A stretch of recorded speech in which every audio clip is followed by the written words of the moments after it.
Hello guys, मेरा नाम है जतिन अग्रवाल। आप जुड़ चुके हैं the bull of the last street channel के साथ। अगर आप मेरे टेलीग्राम मेंबर हैं तो फिर आप ये चीज़ पढ़ चुके हैं। मैं इसका एक आर्टिकल तो नहीं, जो मेरे नोट्स हैं वो मैं शेयर कर चुका हूँ पीडीएफ फॉर्मेट में। बट यहाँ पे मुझे लगा कि मेरे को एक वीडियो भी इस पर बनानी चाहिए। क्यों बनानी चाहिए? वो इसीलिए है क्योंकि बहुत ही इंटरेस्टिंग डिस्कशन था। एंड डिस्कशन किसके बीच में था? मिस्टर सुनील सिंघानिया, जो कि एक पीएमएस चलाते हैं बैकस इन्वेस्टमेंट्स के नाम से, एंड मिस्टर सौरभ मुखर्जी के बीच में, जिन्होंने कॉफ़ी कैन इन्वेस्टिंग जैसी बुक्स भी लिखी है, जिनका लिंक डिस्क्रिप्शन में है। एंड वो मार्सेलस इन्वेस्टमेंट मैनेजर्स नाम से एक पीएमएस को चलाते हैं। तो मैं पढ़ूंगा अपने नोट्स के थ्रू ही, और मैं आपको समझाऊंगा कि बात क्या थी और वार्तालाप किस चीज़ पे हुआ। तो मेन टॉपिक लेकिन था price to earnings ratio, PE, कि आप कितना महंगा किसी कंपनी को पे करने को तैयार हो और दोनों मैनेजर्स की क्या अप्रोच है। अब मैं ये कहना चाहूँगा कि दोनों ही गलत नहीं हैं, सबका अपना ढंग होता है इन्वेस्ट करने का। ये चीज़ आपको समझनी बहुत ज़्यादा ज़रूरी है। इसलिए मैं बिहेवियरल फाइनेंस पे इतना ज़्यादा फोकस करता हूँ कि आप अगर अपने आप को समझ जाएंगे तो मार्केट से पैसा तो आप कमा ही लेंगे। तो हम समझते हैं कि दोनों क्या कहना चाह रहे थे। मुझे डिस्कशन बहुत इंटरेस्टिंग लगी, तो फिर मैंने नोट्स वगैरह बना रखे हैं। ये जो फुल वीडियो है ना, अगर आप देखना चाहते हैं उसका लिंक भी मैं डिस्क्रिप्शन में दे दूंगा, तो आप वहाँ से भी देख सकते हैं। बट मैं अपने नोट्स वगैरह गो थ्रू करूंगा, तो हो सकता है आपको कभी कभी लगे कि Jatin is not looking into the camera और he is not looking into the screen, मेरे से आंखों में आंखें डाल के बात नहीं हो रही है। बट मेरे को नोट्स वगैरह गो थ्रू करने ज़रूरी है इसके अंदर, तो मैं उनको गो थ्रू करता हुआ ही आप लोगों से बात करूंगा और अपना एंड में थीसिस ज़रूर दूंगा इसके ऊपर। Again I have massive respect for both of them. In fact मैं आप लोगों को बता दूं कि मिस्टर सुनील सिंघानिया है, उनकी जो पीएमएस है या जो उनकी इन्वेस्टमेंट फर्म है, उसके अंदर आप देखोगे रूट मोबाइल की बहुत बड़ी होल्डिंग है, जिसका स्टॉक एनालिसिस मैं कर चुका हूँ, जो मुझे बहुत अच्छी लगती है। एंड वो हमारी कहीं ना कहीं वॉच लिस्ट, रेडार और सब में है। एंड पोर्टफोलियो में भी एंट्री कर चुकी है एक छोटे एलोकेशन में इस समय। और मिस्टर सौरभ मुखर्जी जो हो गए, तो उनकी एंड मिस्टर रामदेव अग्रवाल की फ़िलॉसफीज़ को समझ के ही मैंने एक्चुअली इंडियन मार्केट को समझना शुरू किया था और अपनी इन्वेस्टिंग जर्नी स्टार्ट करी थी। एक जो प्रॉपर इन्वेस्टिंग जर्नी होती है ना, डिफाइंड, कि हाँ ये नेक्स्ट स्टेप है, अब यही काम करना है। तो कहीं ना कहीं मैं दोनों से इंस्पायर्ड हूँ, दोनों मुझे बहुत अच्छे लगते हैं। ऐसी कोई बात नहीं है, मैं किसी के अगेंस्ट नहीं बोल रहा है यहाँ पे। मैं सिर्फ ये बता रहा हूँ डिस्कशन क्या हुआ। Even both of them have a lot of mutual respect, and वो वीडियो में कहीं ना कहीं आपको दिखती ही है। बट यही होता है कि जब आप इतने इंटेलिजेंट लोगों को सुनो तो उनके कॉन्ट्रास्टिंग व्यूज़ आप समझ पाते हैं। तो स्टार्ट करते हैं इस वीडियो को, देखते हैं डिस्कशन कैसा रहा था। तो डेफिनेटली मिस्टर सौरभ मुखर्जी का तो यही कहना है कि प्राइस टू अर्निंग रेशियो के अंदर हमें अर्निंग्स का क्वालिटी नहीं पता चल पाती। आप अगर देख रहे हैं कि एक डीएचएफएल का पी रेशियो कुछ चल रहा है और गृह फाइनेंस, जो कि अब चलो मर्ज हो गए बंधन में, तो हम एचडीएफसी लिमिटेड ले लेते हैं, हाउसिंग फाइनेंस कंपनी हो गई, उसका पी रेशियो कुछ और चल रहा है, तो वो हम एग्जैक्टली नहीं पता लगा सकते कि किस क्वालिटी के बेसिस पे चल रहा है। तो मार्केट हमेशा अलग क्वालिटी को अलग रिवॉर्ड देती है। अगर आप 1 नॉच ऊपर हो तो आपको रिवॉर्ड उसी हिसाब से मिलता है मार्केट के अंदर। इसके अंदर इन्होंने और भी एग्जांपल्स लिए, जैसे कि सेम ही पेडिग्री है मैनेजमेंट की। अगर जैसे टाटा स्टील और टीसीएस हो गया, तो इंडस्ट्री वाइज भी मार्केट अलग ढंग से आपको रिवॉर्ड करेगी। टाटा स्टील क्योंकि एक सिक्लिकल बिजनेस है, तो फिर वो अपनी जब सिक्लिकलिटी के पीक पे होगा, जब वो अच्छा कर रहा होगा, तो आप देखोगे इसकी वैल्यूएशंस अच्छी चल रही हैं, अदरवाइज बहुत खराब वैल्यूएशंस मिलेंगी। डोमिनोज और नेस्ले का भी इन्होंने एग्जाम्पल लिया है कि किस तरीके से नेस्ले का एक अलग मोड बन चुका है। डोमिनोज का बिजनेस बहुत पसंद है, एंड पिज़्ज़ा सबको ही पसंद है, उनको भी पसंद है, बट स्टिल वो उस हिसाब से नहीं है जिस हिसाब से मे बी एक नेस्ले है। और बहुत ज़्यादा फोकस सौरभ मुखर्जी का हमेशा उनका रहा ही है कि फ्री कैश फ्लो के ऊपर फोकस हो। तो वो उनका जो फोकस है वो कहीं ना कहीं पूरी कॉन्वर्जेशन के थ्रू हमें देखा कि वो उसी पे फोकस करना चाह रहे हैं। And what he believes is कि अगर फ्री कैश फ्लो आपका कंपाउंड करता है 15 से 20 से 25% पे, तो फिर डेफिनेटली आपका प्राइस टू अर्निंग मल्टीपल पे आपको ध्यान देने की ज़रूरत नहीं है। And you can make a lot of money in the markets because आपका स्टॉक कंपाउंड करता रहेगा। After all stock prices are slaves of earning, and earning आएगी तो स्टॉक प्राइसेस चलता ही चलता है। ही ऑल्सो सेड कि फ्री कैश फ्लो की फोरकास्टिंग बहुत डिफिकल्ट होती जा रही है एसेट लाइट बिजनेस मॉडल्स के अंदर। फॉर एग्जाम्पल लालपत जैसा बिजनेस हो गया जिसने एक बार कॉस्ट लगा दी, अपनी इन्फोएज हो गया, तो इन लोगों के लिए फ्री कैश फ्लो आप एकदम इमेजिन नहीं कर पाते। बिकॉज हम नॉर्मली क्या मानते हैं कि businesses will revert to mean, यानी कि कहीं ना कहीं अगर बहुत एक अपसाइकिल आई है तो कहीं ना कहीं वो थोड़ा करेक्ट होकर नीचे आएंगे। But according to mister Saurabh Mukherjee ऐसा नहीं है। जो एसेट लाइट बिजनेसेस हैं वो मीन की ओर रिवर्ट नहीं करते, वो बढ़ते ही चले जाते हैं और उनकी कंपाउंडिंग बिल्कुल अलग ही चलती है। यहीं पे फिर मिस्टर सुनील सिंघानिया ने कहा था कि नहीं, ऐसा नहीं लगता उन्हें। एंड कहीं ना कहीं पी रेशियोज इतने इंपॉर्टेंट नहीं है, वो खाली एक लौता बैरोमीटर नहीं है। But still they are important. और आप ऐसा नहीं कर सकते कि आप अंधा पैसा किसी भी कंपनी को या अंधी वैल्यूएशंस दे रहे हो कि आप ध्यान ही नहीं दे रहे कि पी रेशियो कहाँ पे जा रहा है, और आप कहते हो कि नहीं हम बाई कर लेंगे। 20 अगर 20% की भी ग्रोथ आ रही है और 70-80 का पी चल रहा है तो it doesn't make any sense, क्योंकि या तो आप ग्रोथ एक्सपेक्ट कर रहे हो कि 10-15 साल चलेगी और इतनी परसेंटेज से चलेगी, otherwise it does not make any sense कि आप उस बेसिस पे जाके इन्वेस्टिंग वगैरह करें। और ये तो डेफिनेटली वो सब मानते हैं कि डिफरेंट सेक्टर्स के डिफरेंट पी रेशियोज होते हैं। Growth needs to justify the price to earnings ratio. और ऑब्वियसली इन हाइंडसाइट तो सब कुछ ठीक ही लगता है। मतलब आज अगर मैं अपनी जो अच्छी कंपनीज हैं, तो इनफैक्ट एक ही कंपनी रेड के अंदर चल रही है, दैट इज बंधन बैंक, और उसकी एलोकेशन बहुत कम है, तो इसलिए hardly it's denting the portfolio, all other companies are in green. तो अगर हम बात करें कि किसी तरीके से पास्ट में जाके मैं देखता कि आज जो मेरी बहुत अच्छी सी वैल्यूएशन जिनकी मल्टीप्लाई हुई है कंपनीज की, तो उस समय सोचूं मैं, और जब वो परफॉर्म कर चुकी है मैं सोचूं, तो मुझे लगता है कि हाँ यार मैंने बहुत अच्छा किया, सही ले लिया। बट वॉट इफ वो नीचे गिर गया होता, जैसे इन माई केस बंधन बैंक, तो क्या तब मैंने महंगा ले लिया था? अब तो मुझे यही लगेगा कि तब मैंने महंगा ले लिया था, मुझे और सस्ता मिल रहा है तो सस्ता लेना चाहिए था। तो कहीं ना कहीं हाइंडसाइड में तो चीज़ें बहुत अच्छी लगती हैं जब आप चेरी पिकिंग करते हैं कंपनीज की, कि पिडिलाइट अच्छी है, एशियन पेंट्स अच्छी है, एचडीएफसी बैंक अच्छा है। तो अगर आप चेरी पिकिंग कर रहे हैं तो फिर बहुत चीज़ अच्छी लगेगी। लेकिन अगर आप एक लार्जर यूनिवर्स को, बड़ी बास्केट को देखेंगे, तो ऐसा नहीं है कि उस समय जो कंपनीज महंगी थी वो महंगी ही सस्टेनेबल हो पाई हैं। बहुत सारी कंपनीज के अंदर बहुत सिवियर करेक्शंस आई हैं। एक और बहुत इंटरेस्टिंग पॉइंट जो सुनील जी ने बोला वो यही था कि increasing competition would hurt dominance. जैसे जैसे हमारा नई जनरेशन का जो बिहेवियर है, व्हाट ही सेड इज कि आपको एक ब्रांड से इतना प्यार नहीं रहता, आप थोड़ा डिफ्रेंशिएट करके चलते हैं, अलग अलग चीज़ें खरीदते हैं, आप डाइवर्सिफाई करके चलते हैं। मैं कहूँगा अपनी शॉपिंग को भी ऐसा नहीं है कि मुझे यही टी शर्ट लेनी है, यही शर्ट लेनी है, इसी ब्रांड से लेना है। तो कहीं ना कहीं जो डोमिनेंट प्लेयर्स पहले से रहे हैं वो छोटे नीश प्लेयर से कॉम्पिटिशन फेस कर रहे हैं। अब इसमें मैं डेफिनेटली एक पॉइंट उनका और लेना चाहूँगा और फिर अपना एक इनपुट देना चाहूँगा। तो उन्होंने कहा कि इससे क्या होता है कि जो बड़ी कंपनीज हैं उनकी लॉन्जिविटी हर्ट हो सकती है बिजनेस की। यानी कि अगर आपको है कि कंपटीशन बढ़ता रहेगा तो फिर आप लंबे समय में कंपाउंडिंग उस हिसाब से नहीं कर सकते जिस हिसाब से आप कर पाते जब आप प्योर मोनोपोली होते मार्केट के अंदर, चाहे वो फ्री मार्केट है बट आप प्योर मोनोपोली होते। अब मैं इसके अंदर एक चीज़ कहना चाहूँगा कि बहुत सारी छोटी कंपनीज हमने देखा, स्पेशली एफएमसीजी सेक्टर के अंदर, जो निकल के आई बट उनको बड़ी कंपनीज ने ही एक्वायर कर लिया। तो कहीं ना कहीं ये बात बिल्कुल ठीक है कि अब डोमिनेंस वो नहीं रही है, बट ये भी बात सच है कि जो बड़ी कंपनीज उनके पास पैसा बहुत ज़्यादा है एंड छोटी कंपनीज आर हैप्पी कि they get acquired until and unless कोई टेस्ला जैसा ब्रांड खड़ा हो जाए ना जो इतने बड़े लेवल पे पहुंच गया। या इंडिया के अंदर मैं कहूँगा may be Patanjali is one brand जो अलग से बना है, वरना मेरे को कोई इतना बड़ा ब्रांड नहीं ध्यान रिसेंट टाइम्स में जो इंडिया ने फॉर्म किया हो। तो आप देख सकते हैं कि जो बड़ी कंपनीज हैं they have stayed dominant and मुझे लगता है कि लॉन्जिविटी उनका जो बिजनेस है until and unless something goes really wrong, और वो फ्यूचर तो अनप्रेडिक्टेबल है तो हम कह नहीं सकते, तब तक मुझे ऐसी कोई बड़ी दिक्कत नहीं लगती। But keeping mister Sunil Singhania's point in mind, मैं समझ सकता हूं कि वो क्या कहना चाह रहे हैं कि लॉन्जिविटी बिजनेस की कैसे खतरे में आ सकती है। तो जैसे पहले सौरभ जी ने बोला था कि फ्री कैश फ्लो प्रेडिक्ट करना इतना आसान नहीं रहा है एसेट लाइट बिजनेस मॉडल्स में, तो उस पर मिस्टर सुनील सिंघानिया ने यह भी कहा कि बहुत सारी जो एसेट लाइट कंपनीज है ना कहीं ना कहीं छोटी है साइज में। तो 50 करोड़ की कंपनी पे अगर आप 10% कमाओ या 1000 करोड़ की कंपनी पे 10% कमाओ तो रियल टर्म्स में देखा जाए वैल्यू तो 10,000 करोड़, जो 1000 करोड़ की कंपनी है उसमें आप ज़्यादा कमाएंगे। तो ये चीज़ जो उन्होंने कही थी वो इसीलिए थी क्योंकि कई सारी एसेट हैवी बिजनेसेस जो हैं उनकी मार्केट कैप बहुत ज़्यादा होती है, और जो नई नई कंपनीज लिस्ट हो रही हैं बड़ी छोटी हो रही हैं जो एसेट लाइट बिजनेसेस हैं, क्योंकि मार्केट कहीं ना कहीं आपको वैल्यू उसी हिसाब से कर रही होती है कि आपके एसेट्स वगैरह क्या हैं। येस, फ्यूचर ग्रोथ पोटेंशियल को देखा जा रहा होता है, बट वो भी देखना ज़रूरी है कि कितनी कंपनी में आप कितना इन्वेस्ट कर सकते हैं, उसमें कितनी एब्जॉर्प्शन पावर है लिक्विडिटी की। अगर आप ज़्यादा पैसा डाल ही नहीं सकते तो फिर आप ज़्यादा पैसा कमा ही नहीं सकते। तो इस पर डेफिनेटली सौरभ मुखर्जी जो थे वो एक्सेप्ट कर रहे थे कि हाँ ये बात बिल्कुल ठीक है कि इन्वेस्टर की जो आज जॉब है वो ज़्यादा डिफिकल्ट है जो 10 साल पहले थी उससे, क्योंकि टेक्नोलॉजी से जितना डिस्ट्रप्शन आ रहा है तो हम देख सकते हैं जो अच्छी कंपनीज है, अच्छी मैनेजमेंट है, केस एंड पॉइंट जैसे हो गया आपका लालपत लैब्स, तो उसके अंदर क्या हो रहा है कि मिनिमल कैश बर्न के साथ they have introduce new wellness products and services. तो उससे बहुत ज़्यादा एडवांटेज हो रहा है कि ग्रोथ आपकी एक्सेलरेट हो रही है। एक्सपेंसेस बढ़े हैं बट एक्सपेंसेस उस हिसाब से नहीं बढ़े जिस हिसाब से ग्रोथ बढ़ी है। तो सिमिलर चीज़ हमें देखने को मिलती है बहुत सारी कंपनीज के अंदर, जैसे इंडिया मार्ट वगैरह भी हो गया। तो हमें ये रहता है कि उसकी ग्रोथ जो आएगी कैश फ्लोज में बहुत स्ट्रॉन्ग आएगी,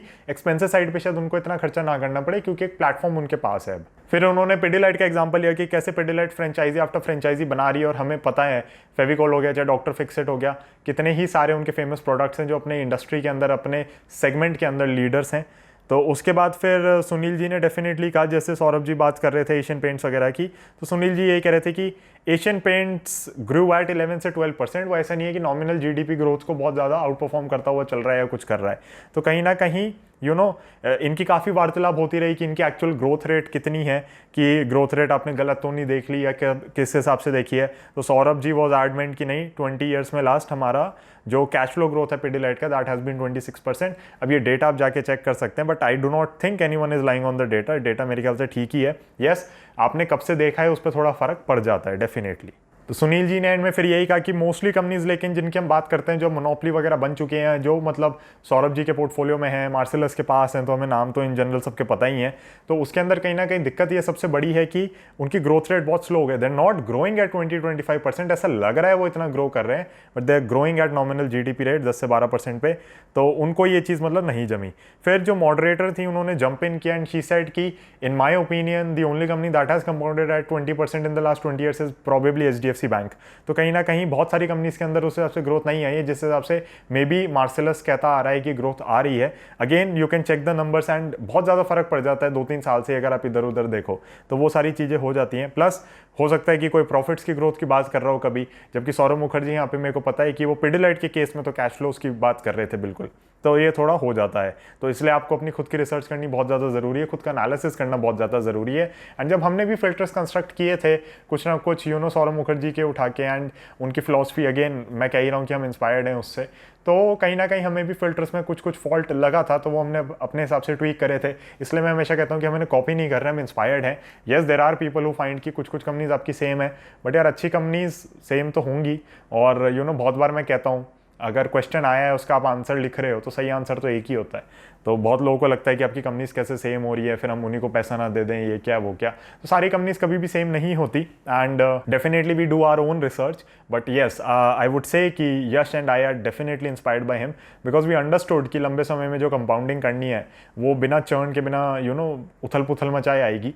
और रामदेव अग्रवाल से भी हम बहुत ज़्यादा इंस्पायर्ड हैं, बिकॉज मैं तो बिल्कुल स्टोरी गाय हूँ, मेरे को तो कहानी समझ आती है शेयर की, अपन तो उठा लेते हैं।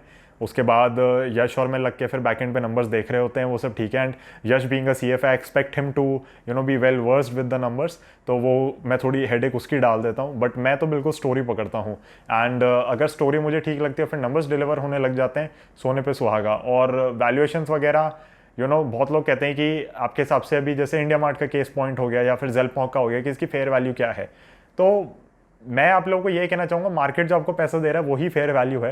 Yes, I expected to grow to a lot, मेरे को है कि उसकी वैल्यूएशन इंडिया मार्ट मेरे हिसाब से 25,000 का शेयर होना चाहिए अगर मैं कंपेरेटिव वैल्यूएशंस करूँ उसकी उड़ान या किसी और बिजनेस से। बट मार्केट उसको कब देगी वो वैल्यूएशन मुझे नहीं पता।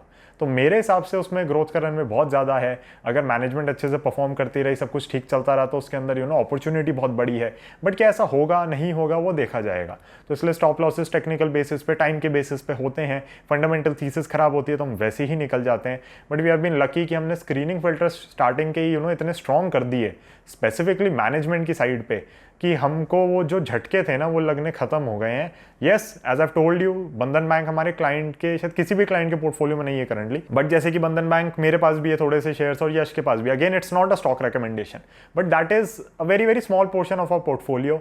अगेन टॉप 20 कंपनीज 85% पोर्टफोलियो को कमांड करती हैं, वो उसका हिस्सा है ही नहीं, वो बेचारा कहीं पीछे ही आ रहा है। बिकॉज 3 फाइनेंशियल लेंडिंग बिजनेसेस हैं हमारे पास प्रॉपर, ये चौथा हमने माइक्रो फाइनेंस प्ले करने के लिए लिया था। तो ये थीसिस वर्कआउट नहीं हुई है बिकॉज कोविड आ गया, 100 चीज़ें हो गई, तो उसके वजह से स्ट्रेस बहुत ज़्यादा है। एंड कहीं ना कहीं दिक्कत चलती है उस इंडस्ट्री में, माइक्रो फाइनेंस में। जिस रीजन में बंधन बैंक फंक्शन करता है तो वो रीजन में मुझे लगता है कि थोड़ा फाइनेंशियल डिसिप्लिन की भी कमी है। तो कहीं ना कहीं दिक्कतें हैं, हम समझ सकते हैं problems, but that is the only company in red.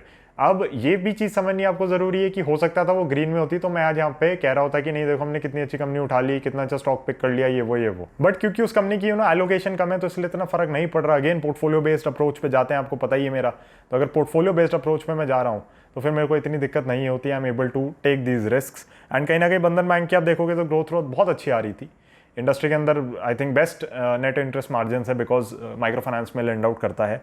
But again you need to understand कि सबकी अप्रोच बहुत ज़्यादा अलग हो जाती है, एंड फिल्टर जो हमारे इतने स्ट्रॉन्ग है। तो बंधन बैंक की मैनेजमेंट भी बहुत अच्छी है, राइट। तो इसलिए मैनेजमेंट पे हमें बिल्कुल भी रिस्क नहीं है, बट हो जाता है कि स्टॉक परफॉर्म नहीं करते। एंड वो आगे देखेंगे तो सौरभ मुखर्जी ने अपना जो थीसिस है इन्वेस्टिंग का वो भी आगे एक्सप्लेन किया है, तो उसको भी देखेंगे, उससे भी समझेंगे, तो कहीं ना कहीं आपको लगेगा कि अच्छा तो फिर पोर्टफोलियो अप्रोच का ये फ़ायदा है या ये नुकसान है।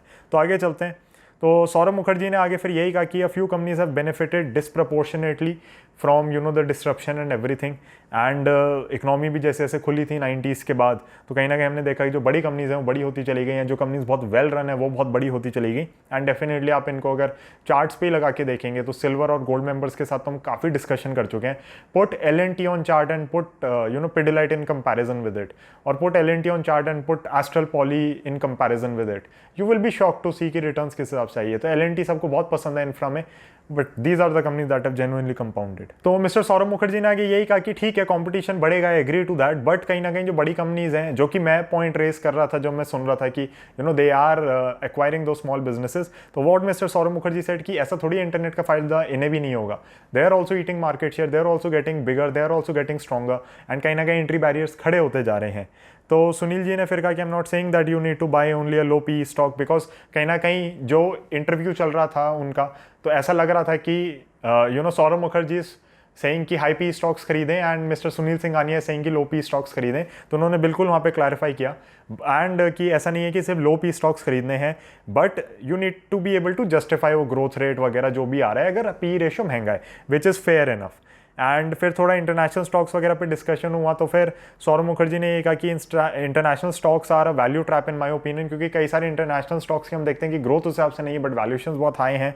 एंड कुछ इंटरनेशनल स्टॉक्स के अंदर हम देखते हैं कि क्योंकि जो बाकियों की ग्रोथ हाई है ना, तो लोगों को लगता है कि या उनकी वैल्यूएशन ज़्यादा है कि ये सिमिलर बिजनेस में इसकी भी वैल्यूएशन उस हिसाब से होनी चाहिए, बट जबकि जो बड़ी 4-5 कंपनीज हैं वही मार्केट खा के बैठी हुई हैं। फिर सुनील जी ने ETFs को डेफिनेटली कहा कि ETFs are dumb products, and क्योंकि उनमें कोई व्यू नहीं होता, they just buying the underlying asset. And he also said कि अगर प्रोपोनेंट्स ऑफ क्वालिटी, जो क्वालिटी को इतना प्रमोट करते हैं, चाहे मैनेजमेंट चाहे बिजनेस की क्वालिटी हो, and there is nothing wrong with it, right. तो what he is trying to say is कि अगर ऐसा होगा तो ऐसा होगा, तो वो समझना ज़रूरी है हमें। कोई ऐसे नहीं है कि मुझे पता है कि सौरभ मुखर्जी को काफ़ी लोग फॉलो करते हैं और काफ़ी लोग उनको नहीं भी पसंद करते, बिकॉज वो बहुत सक्सेसफुल हुए हैं, तो बहुत लोगों को नहीं पसंद आती वो चीज़, and that is evident on Twitter. तो कहीं पर भी यहाँ लड़ने की ज़रूरत नहीं है, इसको मत यहाँ पे अखाड़ा बना लेना अपना, अगर आप करोगे तो भैया आपको ब्लॉक ही करना पड़ जाएगा। तो सुनील जी ने कहा कि अगर प्रोपोनेंट्स ऑफ क्वालिटी जैसे सौरभ मुखर्जी जैसे लोग हैं, अगर वो इतना शोर मचाएंगे तो डेफिनेटली क्वालिटी स्टॉक ज़्यादा खरीदेंगे। क्वालिटी स्टॉक्स खरीदोगे तो क्वालिटी स्टॉक्स के अंदर बाइंग आएगी, तो उनका रेट बढ़ने लगेंगे, उनके रेट बढ़ने लगेंगे तो सौरभ मुखर्जी जैसे लोगों को पैसा ज़्यादा मिलेगा। अगर आपके PMS में पैसा ज़्यादा आ रहा है, आपको तो फिलॉसफी में वही खरीदना है, तो आप वापस वही खरीदोगे तो वैल्यूएशन वैसी बढ़ती चली जाएंगी।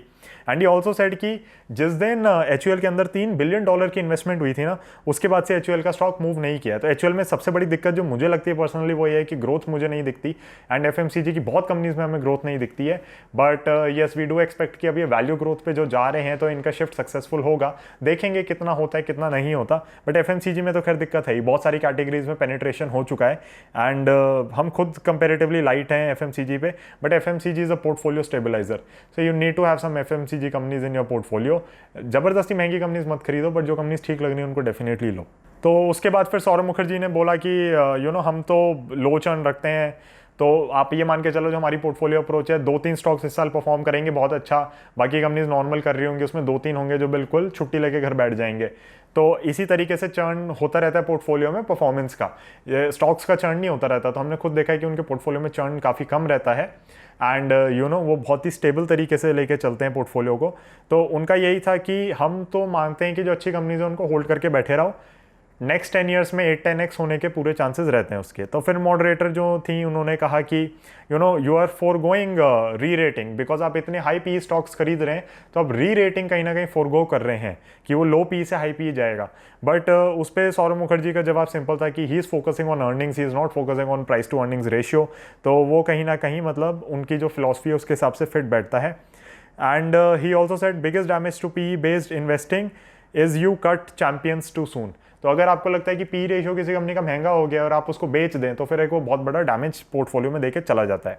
तो उसके बाद फिर सुनील जी की बारी आई तो उन्होंने कहा कि I do not believe that quality will never revert to mean, because Saurabh Mukherjee वो सेइंग कि काफ़ी सारे बिजनेसेस ऐसे हैं जो हमें लग रहा है कि बढ़ते ही चले जाएंगे और वापस आने की जरूरत नहीं है। जो एसेट लाइट बिजनेसेस वगैरह की बात हो रही थी, जो कैश फ्लो बहुत ज़्यादा दे रहे हैं, तो डेफिनेटली वो यहाँ पर डिसएग्री करते हैं। उन्होंने कहा कि क्वालिटी वगैरह इंपॉर्टेंट है बट वैल्यूएशन देखनी बहुत ज़्यादा जरूरी हो जाती है। अब अंधा पैसा नहीं दे सकते किसी भी चीज़ का। Next he also said and pointed out कि HDFC bank has under performed ICICI bank in the last 3 years, which is something very very interesting, which is something we have also noted.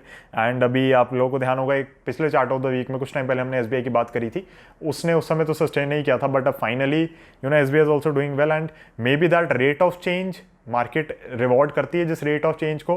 हो सकता है कि HDFC bank SBI को भी under perform कर दे, but still I am not comfortable with I would say PSU banks या PSU lending practices, या फिर मैं कहूँगा कि जो पीएसयू कंपनीज इन जनरल हो गई। बट उसके ऊपर हम गोल्ड मेंबर्स के साथ अलग से बात करने ही वाले हैं इस वीकेंड तक, तो उसके अंदर सब कुछ कवर हो जाएगा। अगर आप गोल्ड मेंबरशिप लेना चाहते हैं, हम ज्वाइन बटन दबा सकते हैं।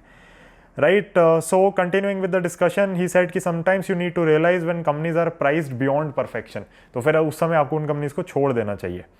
And he also pointed out कि in USA only 5 companies which have there are only 5 companies which have traded at a PE of greater than 50 for 5 years continuously।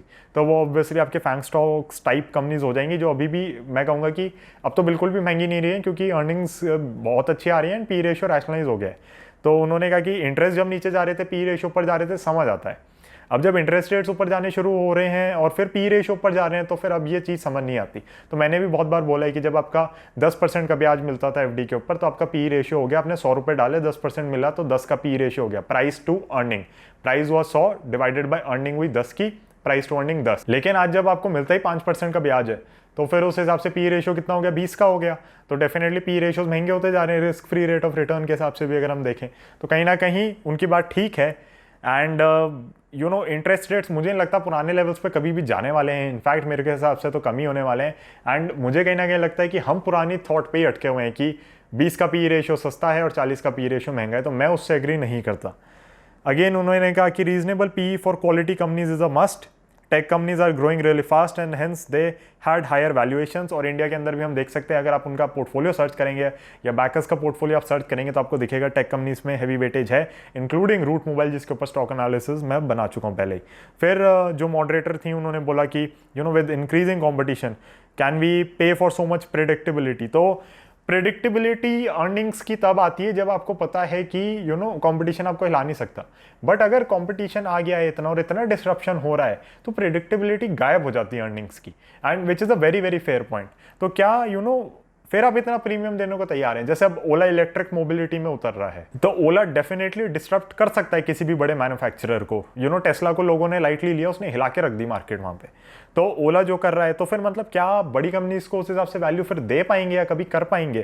तो इस पे कहीं ना कहीं सौरभ मुखर्जी ने वापस रिपीट किया कि yes investing is becoming much difficult than it was earlier. और उन्होंने ये भी कहा कि हम कहीं ना कहीं जो हमारे बिजनेसेस हैं उनकी अर्निंग्स तो प्रेडिक्ट कर ही सकते हैं और हम समझ सकते हैं कि वो किस हिसाब से ग्रो करेंगे। एंड अगेन ही सेड कि ही बिलीव्स कि टेक्नोलॉजी से जो उनके बिजनेसेस हैं वो भी तो बाकी लोगों का मार्केट खाएंगे, एक्सपैंड करेंगे। तो फेयर पॉइंट, अगेन दोनों चीज़ें जो चल रही हैं बिल्कुल आर्ग्यूमेंट एंड काउंटर आर्ग्यूमेंट वो बिल्कुल मुझे फेयर लगी यहाँ पे।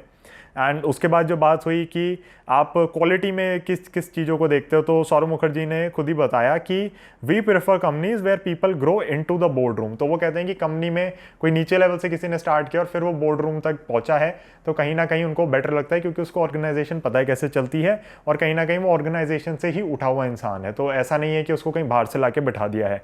ऑल्सो ही सेड कि दे लाइक डिसेंट्रलाइज हियरार्की। तो डिसेंट्रलाइज हियरार्की का मतलब यही हो गया कि इतना कंट्रोलिंग ना हो बोर्ड या मैनेजमेंट या सीईओ, तो मतलब आपको अपना काम करने दे। और कहीं ना कहीं वो दिखाता है कि एक ढंग की तरीके से ऑर्गेनाइजेशन फंक्शन कर रही है। जैसे मैं कहूँगा एचडीएफसी बैंक का एग्जांपल हो गया, तो they were very very comfortable with selecting the next person, the next CEO, and बहुत ही ढंग से और बड़ा स्मूथ प्रोसेस उनका रहा।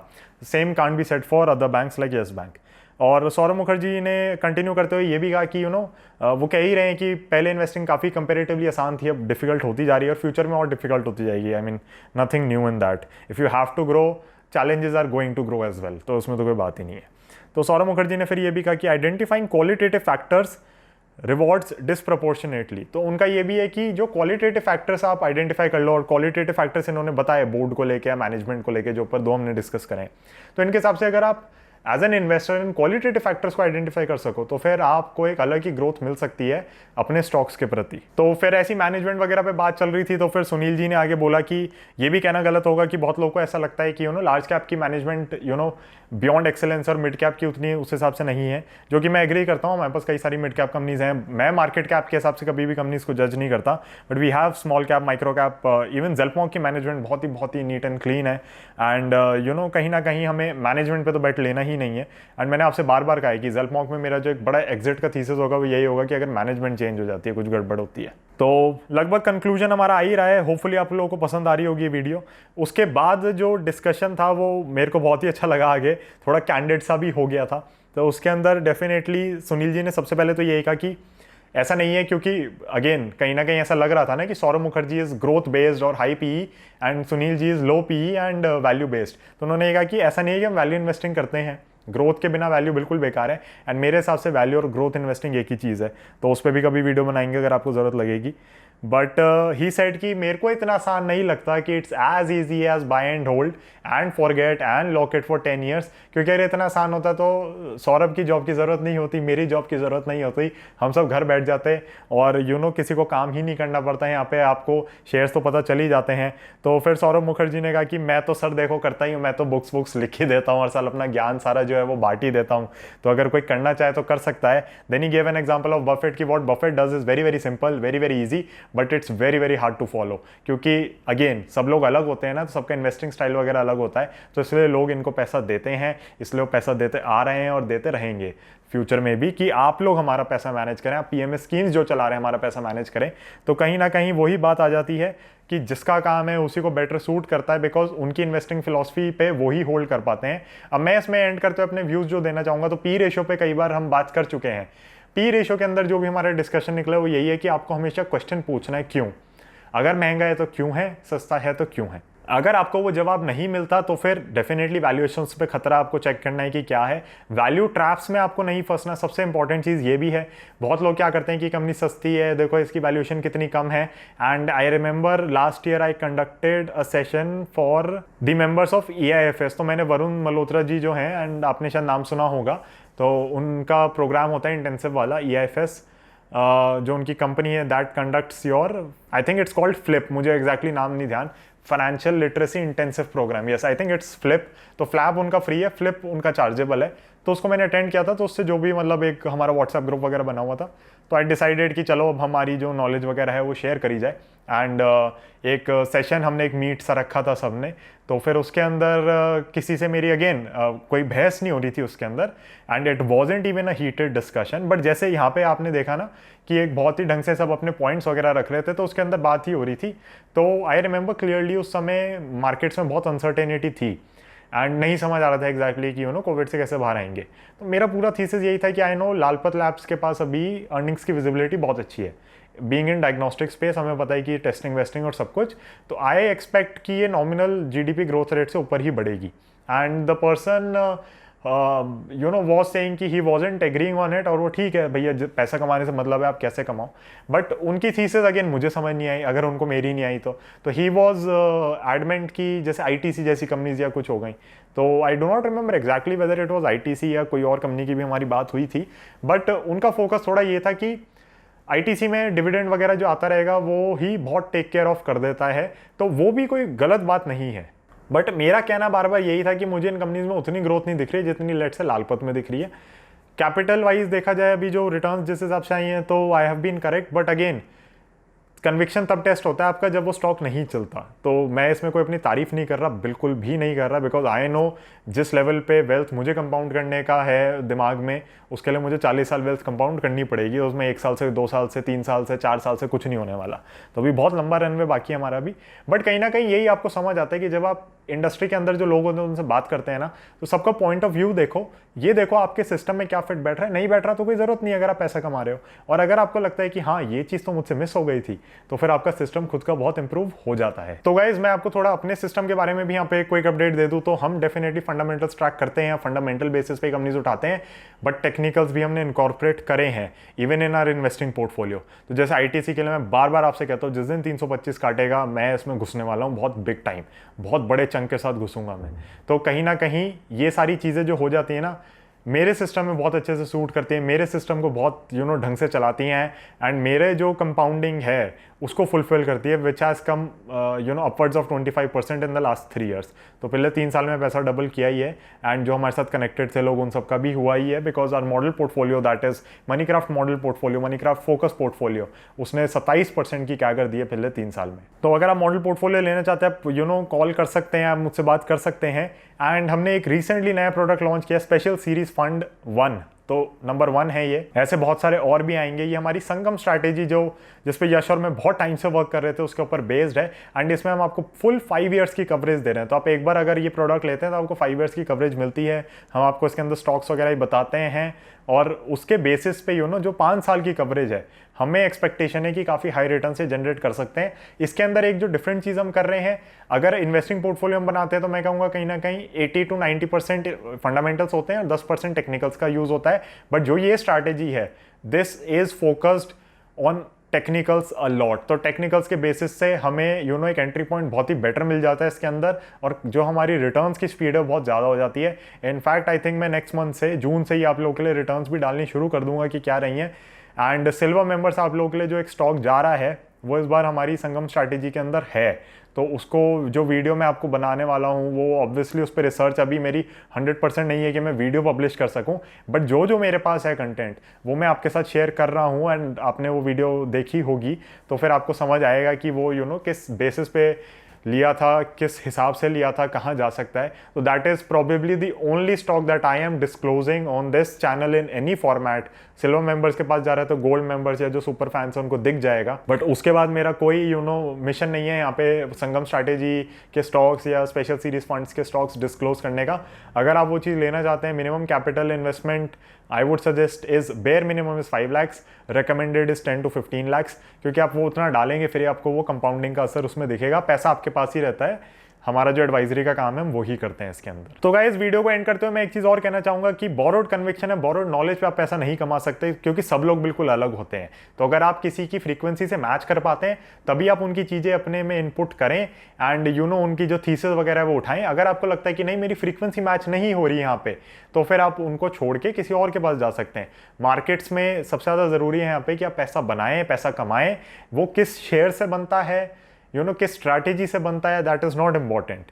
तो आपको देखना है कि आपको क्या सूट करता है, आपके सिस्टम में क्या फिट बैठता है, और उसी हिसाब से इन्वेस्टिंग और ट्रेडिंग करनी है यहाँ पे। तो मुझे ये वीडियो बहुत इंटरेस्टिंग लगी, मैं आपको रेकमेंड करूंगा कि आप जरूर जाके देखें। आई थिंक अबाउट 1 hour की वीडियो है, अगर आप देखेंगे तो हो सकता है आपको और भी इंसाइट्स मिले जो मुझसे मिस हो गई हो यहाँ पे वीडियो बनाते समय, बट मेरे को बहुत ज्यादा इंटरेस्टिंग लगी थी तो मैंने कहा बनानी चाहिए। अगेन टेलीग्राम चैनल की membership 1000 rupees per person open है इस समय, अगर आप लेना चाहते हैं। नेक्स्ट मंथ से it will revert back to its base price of 2000, तो उसके बाद फिर उसमें कोई चेंजेस वगैरह नहीं होंगे। तो जून 1 को अगर आप मुझे अप्रोच करेंगे, प्राइजेस उसके बिल्कुल फिक्स्ड हैं। उसके अंदर डेली मार्केट अपडेट्स मैं देना शुरू करूंगा, and that will start from June 1 as well. तो अभी जैसे जो नोट्स है सारे उसके मैं पीडीएफ पहले ही डाल चुका हूं, तो कहीं ना कहीं बेनिफिट है, लाइफ टाइम मेंबरशिप है, कुछ खोने को आपके पास उसके अंदर है नहीं। Thank you so much for watching this one, I see you very soon in another video. अगर आप कोई भी सर्विस लेना चाहते हैं मुझे मोबाइल नंबर पे जो कि डिस्क्रिप्शन में मैंने दे रखा है उस पर कॉल कर सकते हैं, या फिर आप मेरे को मेल ड्रॉप कर सकते हैं। Again email ID is in the description. Thank you so much once again, see you in the next one, bye.